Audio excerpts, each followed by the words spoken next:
Dahulu kala sang dewi menciptakan 9 ras. Di antara mereka ada satu ras yang paling lemah dan selalu dihina. Ialah manusia. Lai, seorang pemuda dari ras manusia, beruntung bisa bergabung dengan Sujoka no Sudoi, sebuah kelompok yang terdiri dari anggota 9 ras berbeda. Untuk sesaat, ia merasakan kebahagiaan. Namun, itu hanyalah ilusi. Yang nantinya adalah pengkhianatan di dalam ruang bawah tanah Naraku, dungeon terbesar dan paling mematikan di dunia. Like berhasil bertahan hidup dan di sana ia mengetahui kekuatan sebenarnya dari Mugen Gacha, kemampuan uniknya. Bangkit dari jurang keputusan, Like mulai membangun kerajaan terhebat dengan Mugen Gacha, kekuatan tak tertandingi di tangannya.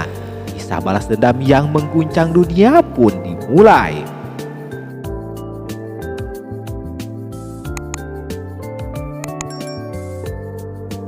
Awalnya yang tidak ada apa-apa, pada saat itulah Dewi memberi cahaya. Ia menciptakan sebuah benua tempat 9 ras dilahirkan.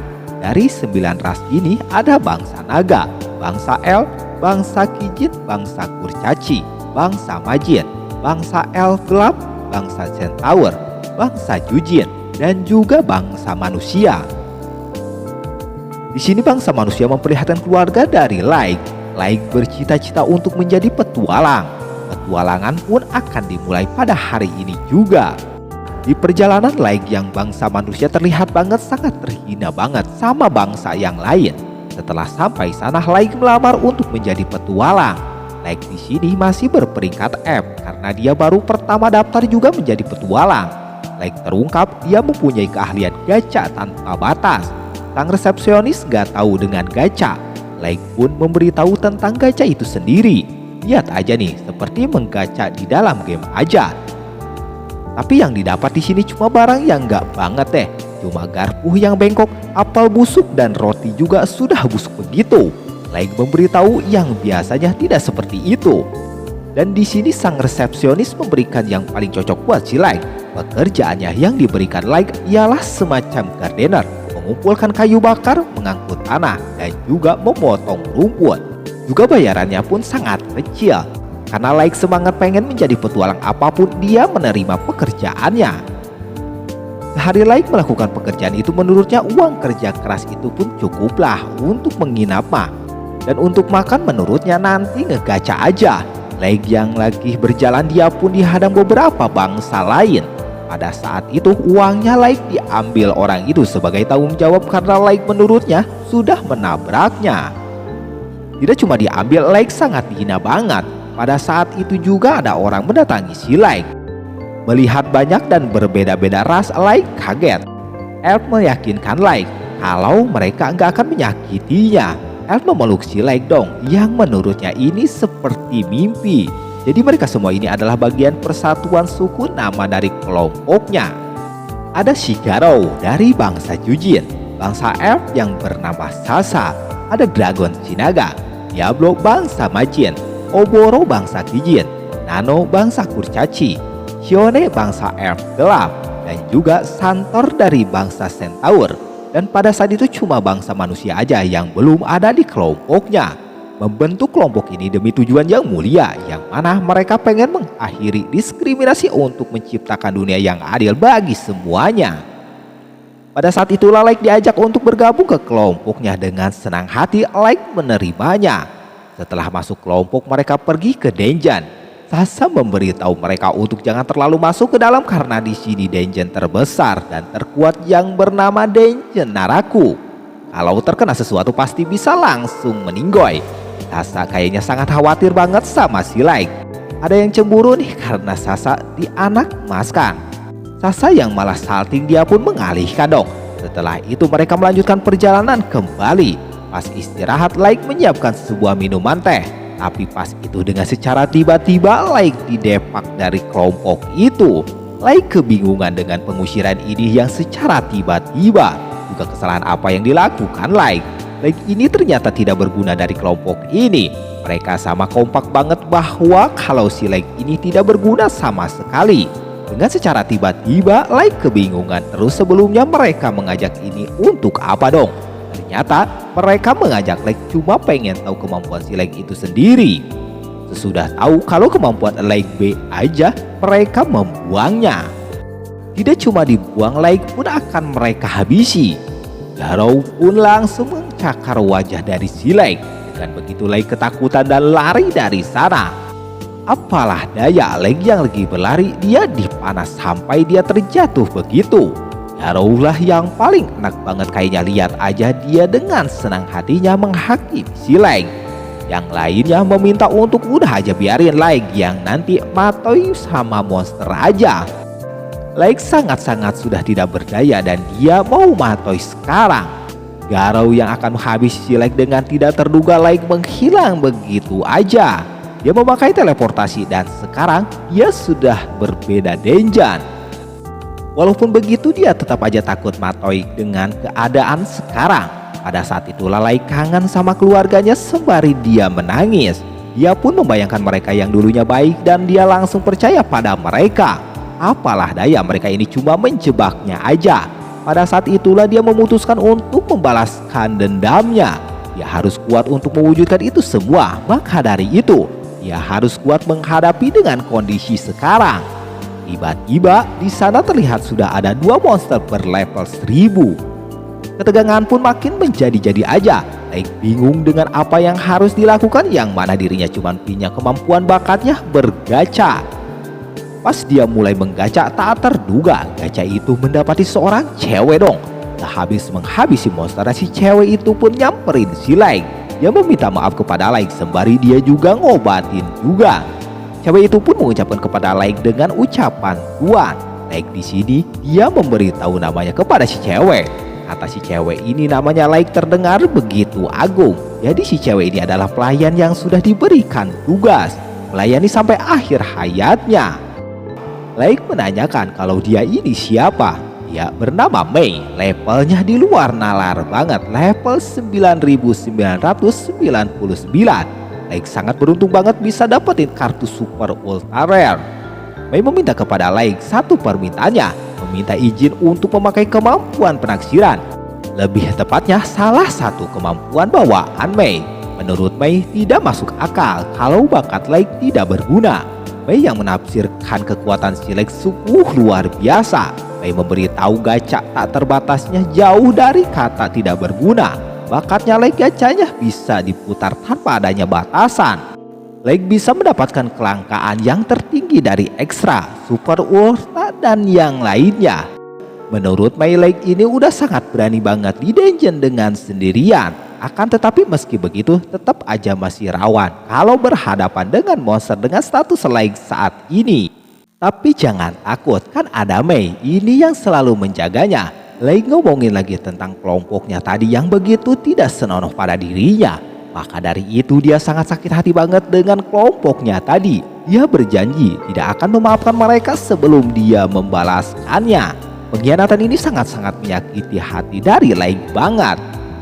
Mei yang sudah menjadi pelayannya, ia bersedia untuk memburu mereka untuk membalaskan dendam Lake. Tapi Lake mau membalasnya dengan menaikkan kekuatannya dan membuktikan kepada mereka ini kalau dia ini juga bisa kuat dan hebat biar bisa membalaskan dendamnya dengan tangannya sendiri.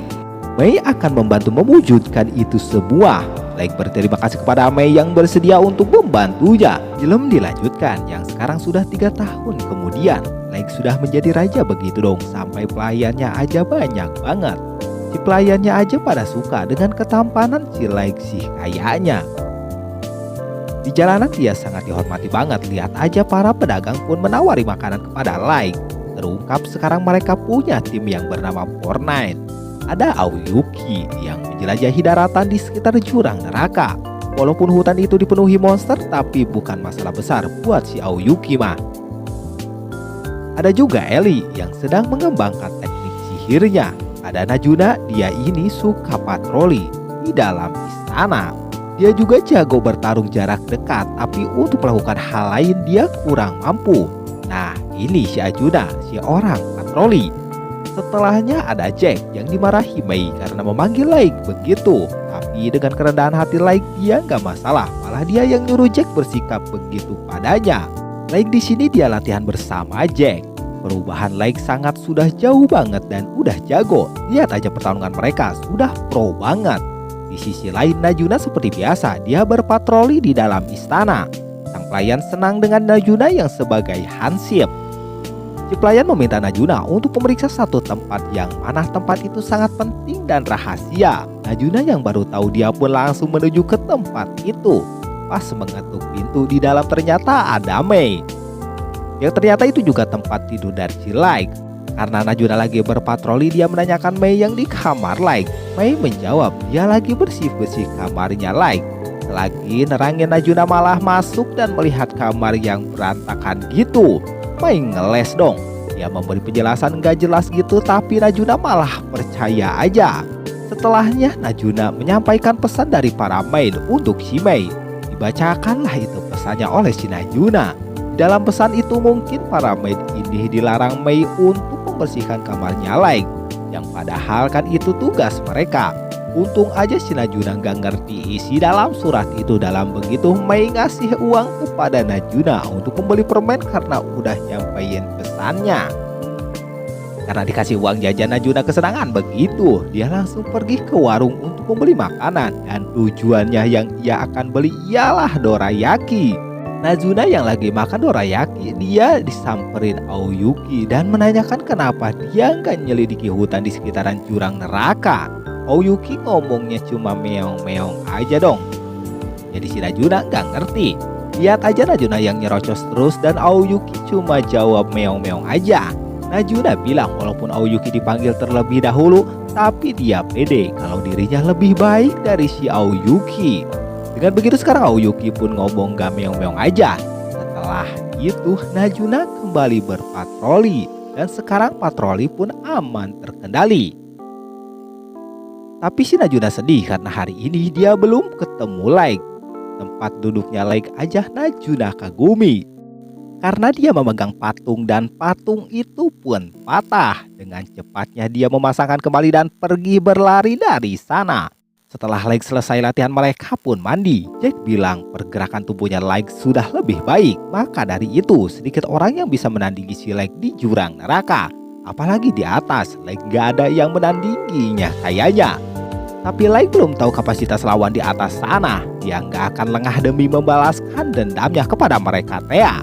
Di sini Mei memanggil maid yang ngirim surat tadi. Para maid meminta maaf atas kesalahannya tadi. Mei menanyakan pertanyaan yang terkutuk.